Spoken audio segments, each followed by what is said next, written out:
दूसरे कौवों के साथ संभोग करने लगे हैं। क्यों? बाज अचानक से चिड़ियों के साथ पहले संभोग कर रहे हैं, उसके बाद उनको खा रहे हैं। जैसा कि इस वीडियो की शुरुआत में आपने देखा कि एक कौवा दूसरे कौवे के ऊपर चढ़ा हुआ है, बार बार उसे पंजों से धक्का देने की कोशिश कर रहा है।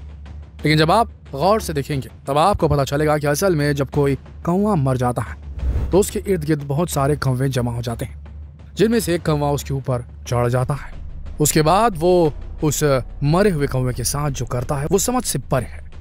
असल में कौवा मरे हुए कौवे को CPR देने लगता है। जी हाँ, उसे जिंदा करने की कोशिश करता है। इसके साथ साथ उसके इर्द गिर्द जमा हुए सारे कौवे ये जानने की कोशिश करते हैं कि आखिर ये कौवा मरा तो मरा कैसे, किसने इसे मारा। तो इसी से इन्हें पता चलता है कि इनका दुश्मन कितना बड़ा और कितना ज्यादा खतरनाक है। ये सारी चीज जो पता की है वो इन क्रोस के ऊपर बिहेवियरल साइंस की रिसर्च करने वाले साइंटिस्ट ने उजागर की है। इसलिए दोस्तों, वायरल हुआ पोस्ट पूरी तरह से गलत साबित हुआ। एक कौवा दूसरे मरे हुए कौवे के साथ संभोग नहीं करता, बल्कि वो उसे CPR जैसी कोई टेक्निक देने की कोशिश करता है जिससे शायद वो मरा हुआ कौवा जी जाए, ऐसा वो कौवा सोचता है। और साथ ही आसपास जो दूसरे कौवे बैठकर इंतजार करते हैं वो चेक करना चाहते हैं कि ये कौवा मरा तो मरा कैसे। वहीं बाज की बात करें तो बाज अपने शिकार को सबसे पहले पंजे में दबाकर उसकी सांसें रोकता है, उसके बाद वो उसे खाना शुरू करता है। इसीलिए दोस्तों, वायरल पोस्ट में दी गई जानकारी पूरी तरीके से गलत है। आप भी इस तरह के किसी भी पोस्ट पर आंख बंद करके विश्वास कभी मत करिएगा, क्योंकि इंटरनेट पर दिखाई गई सारी जानकारी हमेशा सही नहीं होती। लोग इस तरह के पोस्ट सिर्फ फेमस होने, वायरल होने के लिए ही बनाते हैं। लेकिन दोस्तों, हम आपको कोई भी गलत जानकारी नहीं देंगे। वहीं जब बात बाज की हो रही है तो आप इस बात को भी जानते होंगे कि ये बहुत ही ज्यादा खतरनाक पक्षी होते हैं। जरा ये बताइए कि आपने अपनी जिंदगी में सबसे बड़ा बाज कब और कहां देखा? शायद ये नहीं जानते होंगे आप, इस दुनिया में सबसे बड़ा बाज बड़े से बड़े तेंदुए को, गाय के बछड़े को उड़ाकर, उठाकर हवा में ले सकता है, हवा में ले जा सकता है, उड़ा सकता है उसे अपने साथ। आपको बता दें कि फिलीपींस के बाज दुनिया के सबसे बड़े बाज होते हैं। एक पंख से दूसरे पंख तक इनका फैलाव पूरे 7-8 फीट लंबा होता है। सोचिए, एक हाइटेड आदमी 6 फुट का होता है, लेकिन 7 से 8 फीट की लंबाई एक पंख से दूसरे पंख की। सोचिए कितनी शक्ति, कितनी पावर होती होगी इन बाज के डैनों में, इनकी छातियों में। आप इसी से अंदाजा लगा सकते हैं कि ये कितने बड़े पक्षी हैं। लेकिन बड़े होने के साथ साथ ये उतने ही ज्यादा खतरनाक भी होते हैं। फिलीपींस में ऐसे कई हादसे हो चुके हैं जहां पर बाज जिंदा तेंदुए को उठा कर ले जाते हैं। वहीं बंदर तो इनका सबसे प्रिय भोजन है, इसलिए शायद इन्हें बंदर मार बाज भी कहा जाता है।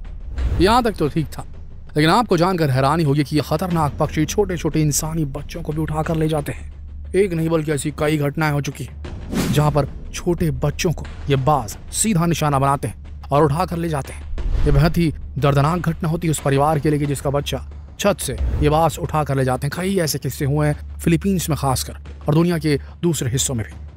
हालांकि भारत में आपने इतने बड़े बाज कभी नहीं देखे होंगे, क्योंकि दुनिया के इकलौते ऐसे पक्षी हैं जो एक जगह से दूसरी जगह पर पलायन नहीं करते। दुनिया में रहने वाले बहुत सारे पक्षी वातावरण के हिसाब से एक जगह से दूसरी जगह बंजारों की तरह घूमते रहते हैं, लेकिन ऊपर वाले ने बाजों को ऐसा बनाया है कि ये किसी भी तरह के वातावरण में खुद को एडजस्ट कर लेता है, सरवाइव कर सकता है। और आपको बता दें कि बचपन से ही इन्हें संघर्ष भरा जीवन जीना पड़ता है। पेड़ों की सबसे ऊंची टहनी पर ये अपना घोंसला बनाते हैं। मादा बाज इसी घोंसले में अपना अंडा देती है। अंडे में से बच्चे बाहर आते ही कुछ ही दिनों में इनके बच्चों के पंख उड़ने लायक मजबूत हो जाते हैं। लेकिन इसी वक्त इनकी माँ इनके साथ कुछ ऐसा करती है जिसके बारे में जानकर आपके रोंगटे खड़े हो जाएंगे। ये अपने बच्चों को पंजों में दबाकर आसमान की ऊंचाई पर ले जाती है और वहीं से इन्हें छोड़ देती है। कुछ इस तरह से बाज के बच्चे उड़ना सीखते हैं, लेकिन जो उड़ नहीं पाते उनके लिए ये उनकी आखिरी उड़ान होती है। लेकिन ये सिर्फ इनकी जिंदगी की शुरुआत है। इनकी पूरी जिंदगी संघर्षों से भरी होती है। जैसे ये 40 की उम्र तक पहुंचते हैं, इनके सामने की चोंच इस तरह से मुड़ जाती है कि ये फिर शिकार नहीं कर पाते। इनकी चोंच इतनी ज्यादा मुड़ जाती है कि ये पूरी तरह से खुल नहीं पाती, जिसकी वजह से ये अपने शिकार को खा नहीं पाते। वहीं इस उम्र तक इनके पंख भी बहुत ज्यादा भारी हो जाते हैं, जिसकी वजह से अब उड़ना भी इनके लिए बहुत मुश्किल हो जाता है। लेकिन आपको अब जानकर हैरानी होगी कि बाज 70 सालों तक जिंदा रहते हैं। लेकिन जरा सोच कर देखिए कि बिना खाए पिए कोई भी जीव जंतु आखिर 70 साल तक जिंदा कैसे रह सकता है। असल में कुछ ऐसा करते हैं जो वाकई में आपके रोंगटे खड़े कर देगा। 40 की उम्र के बाद जब इनकी चोंच सामने से मुड़ जाती है, तभी एक चट्टानी पत्थर पर जाकर अपनी चोंच को जोर जोर से उस पर पटकने लगते हैं। यह मत सोचिए कि इससे बाज का कुछ नहीं जाता, उन्हें अथाह पीड़ा होती है ऐसा करने में। फिर भी ये खुद से अपनी चोंच को पत्थरों पर पटकते हैं। खून निकलता है, दर्द होता है, लेकिन ये फिर भी ऐसा करते रहते हैं। ये तब तक ऐसा करते हैं जब इनकी चोंच जो है वो सामने से टूट नहीं जाती। चोंच टूट जाने के बाद कुछ दिनों में इनकी फिर से नई चोंच आने लगती है। अब ये फिर से शिकार करने के काबिल हो जाते हैं, लेकिन शिकार करने के लिए इन्हें उड़ना भी जरूरी है। इसलिए अपने भारी पंखों को हल्का करने के लिए ये अपनी नई चोंच से पंखों को कुतरना शुरू कर देते हैं। खुद अपने ही पंख कुतरते हैं। इसमें भी इन्हें बहुत ज्यादा तकलीफों का सामना करना पड़ता है, लेकिन आखिरकार अपने पंखों को कुतर कुतर कर ये उसे हल्का कर देते हैं। नए पंख आने के बाद ये फिर से उड़ान भरना शुरू करते हैं और फिर से शिकार का सिलसिला शुरू हो जाता है। एक नया जीवन इन्हें मिलता है।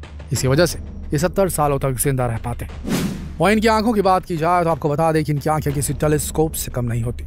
हजारों फीट की ऊंचाई से भी ये जमीन पर दौड़ते हुए एक छोटे से चूहे को बड़ी आसानी से देख सकते हैं। अपनी इसी खूबी की वजह से इन्हें एक लाजवाब शिकारी कहा जाता है, लेकिन इसके पीछे भी एक कारण है। असल में हम इंसान एक बार में किसी एक चीज पर फोकस नहीं कर पाते। इसके लिए हमें अपने माइंड को एक जगह पर कंसंट्रेट करना पड़ता है, लेकिन बाज की यह खूबी पैदाइशी है। वो अपनी दोनों आंखों से अपने इर्द गिर्द की हर चीज पर फोकस कर सकता है एक साथ, एक ही टाइम पे। इसी वजह से उसका शिकार कभी बचकर नहीं जा पाता। बिल्कुल इसी तरह दोस्तों, बाज की प्रजाति में बाल्ड ईगल नाम की एक ऐसी भी प्रजाति होती है जिसे सबसे खतरनाक माना जाता है। अपने सफेद बालों की वजह से इसे बाल्ड ईगल नाम दिया गया है। ये बाज की ऐसी प्रजाति है जो ज्यादातर अमेरिका के समुद्री तटों पर देखी जाती है। ये ज्यादातर समुद्र में रहने वाली मछलियों को अपना शिकार बनाते हैं, लेकिन कई बार ऐसा भी देखा गया है कि छोटी मोटी शार्क और छोटे मोटे साइज के मगरमच्छों को भी नहीं छोड़ते। शार्क और मगरमच्छों को ये अपने पंजे में दबाकर हवा में उड़ जाते हैं, फिर किसी ऊंची जगह पर जाकर बड़े मजे से इन्हें अपना शिकार बना लेते हैं। ठीक इसी तरह गोल्डन ईगल भी बाजों की सबसे खतरनाक प्रजाति में से एक है। अमेरिका और यूरोप की पहाड़ियों में इन्हें ज्यादातर देखा जाता है। ये बाज ज्यादातर पहाड़ों पर घूमने वाली पहाड़ी बकरियों को अपने पंजे में दबाकर उड़ जाते हैं। कई बार बड़े बड़े तेंदुए भी इनसे बच नहीं पाते। लेकिन दोस्तों, इनकी एक ऐसी भी प्रजाति है जिसे आसमान में उड़ते हुए देखना बहुत मुश्किल है, क्योंकि ये गोली की रफ्तार से आसमान को चीरते हुए निकल जाती है। इसे फैल्कन ईगल कहा जाता है। ऑस्ट्रेलिया में पाए जाने वाले ये बाज 110 किलोमीटर प्रति घंटे की रफ्तार से उड़ान भर सकते हैं। हवा में किसी लड़ाकू विमान की तरह ये हर तरह की कलाबाजियां करना जानते हैं। सबसे बड़ी बात ये कि आसमान में उड़ते हुए पक्षियों को ही अपना शिकार बना लेते हैं और हवा में ही इन्हें मारकर खा जाते हैं। खासतौर पर उड़ते हुए कबूतर इन्हें बहुत ज्यादा पसंद है। कबूतर किसी भी तरह की कलाबाजी क्यों न कर ले, एक बार अगर इनकी नजर में आ गया, बाज की नजर में आ गया, तो उसका बचना मुश्किल है। लेकिन दोस्तों, आज के समय इन बाजों की जनसंख्या बड़ी तेजी से कम होती जा रही है। फिलीपींस के बाजों की बात करें तो आज इनकी जनसंख्या सिर्फ 700-800 तक रह गई है, क्योंकि जिस तेजी से जंगल काटे जा रहे हैं इनकी वजह से इन्हें बार बार एक जगह से दूसरी जगह पर पलायन करना पड़ रहा है। पेट भरने के लिए इन्हें पर्याप्त भोजन नहीं मिल पा रहा। ठीक इसी तरह दूसरे पशु पक्षियों का भी ऐसा ही हाल है। वहीं आपने देखा होगा कि जंगल कटने की वजह से आए दिन हम इंसानों को भी बाढ़, सूखा, बर्फबारी जैसी प्राकृतिक आपदाओं का सामना करना पड़ा है। आप इस बारे में क्या राय रखते हैं? कमेंट करके जरूर बताएं और जितना हो सके इस वीडियो को शेयर करें फेसबुक पर, व्हाट्सएप पर, यूट्यूब पर। कल फिर मिलेंगे एक बहुत ही रोचक जानकारी के साथ। तब तक के लिए आप सबका इस वीडियो के अंत तक बने रहने के लिए